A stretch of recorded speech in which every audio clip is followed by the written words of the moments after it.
Et on va commencer maintenant à partir du cholestérol. Alors, le cholestérol total. Le cholestérol total est la somme de différentes fractions de cholestérol, libres et estérifiées. Donc, le cholestérol n'a pas vraiment, comme les gens pensent, une importance clinique. Okay? On n'analyse pas trop ce cholestérol total parce que l'HDL est là-dedans, l'LDL est là-dedans. Il y a plein de paramètres qui sont dans ce cholestérol total. Et il est transporté par les différentes lipoprotéines. C'est pour ça qu'on ne le considère pas trop. Et je voudrais vous poser une question. Pourquoi on ne mesure pas le kilomicron ou chilomicron?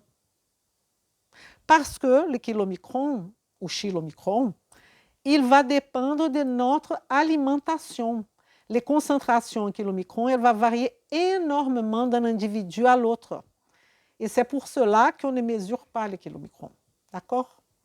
Alors, le HDL. L'HDL, il est censé d'être une lipoprotéine extrêmement favorable, n'est-ce pas?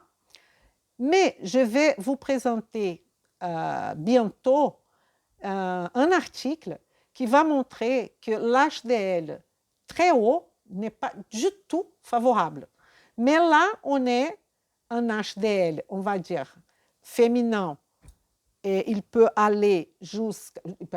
Il doit partir de 0,40 et pour les hommes et pour les femmes de 0,50. Donc, on voit déjà que l'HDL, ça ne va pas trop.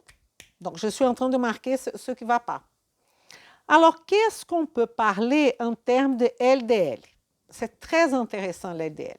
Parce qu'il y a quand même 11 types de LDL, dont 2 peuvent être oxydés ou glyqués. Quand on va dans le sang et on mesure ces LDL, on n'en sait rien. On ne sait pas le type de LDL qu'on est en train de mesurer.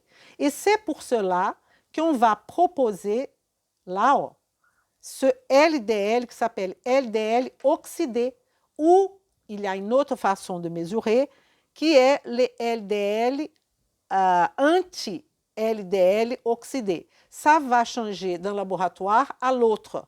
Il y a ceux qui font les anticorps anti-LDL oxydé qui donnent comme argument que le LDL oxydé est extrêmement délicat et pas fiable. Et donc, la solution est de mesurer l'anticorps anti-LDL oxydé, qui est un reflet de la présence de l'oxydation du LDL. Mais il y a des laboratoires qui disent absolument pas. L'LDL oxydé, il est très fiable. Donc, nous, on avait mesuré l'LDL oxydé de Laurent. Et si vous regardez bien, il peut être à 0 en LDL. On peut trouver des LDL à 0 oxydé. Okay? Et ce nom, il dit déjà, les LDL oxydés, effectivement, c'est pourquoi il y en a 2, comme je vous ai dit, glyqués ou oxydés. Les autres sont bénéfiques. Et les lipoprotéines, l'attaque radicalaire des lipoprotéines circulantes aboutit à la formation de ces LDL oxydés, qui seront captés par des récepteurs spécifiques des macrophages. Et là, l'activité de ces récepteurs n'étant pas régulée par la concentration intracellulaire en cholestérol, les macrophages se transforment petit à petit en cellules spumeuses. Et vous savez, cellules spumeuses, on est là, bien dedans, dans les premières étapes de l'artériosclérose. Donc, pour être clair, ces LDL oxydés sont immunogènes. Okay? Sont des immunocomplexes formés qui vont activer la voie classique du complément. Ils vont générer la sécrétion de cytokines pro-inflammatoires par le macrophage. Donc, la présence de ces LDL oxydés, c'est un signe qu'on a déjà la formation de cytokines pro-inflammatoires par le macrophage. En fait, c'est ça. Si vous ne connaissez pas les compléments, ce que je suis en train de parler en termes de système immunitaire, il va falloir aller étudier un peu les systèmes immunitaires. qu'il y a beaucoup de détails. Mais notre objectif aujourd'hui, c'est de discuter le risque de Laurent. Donc, vous regardez qu'il y a la possibilité de 0 à 49. Et là, on va parler d'une autre chose.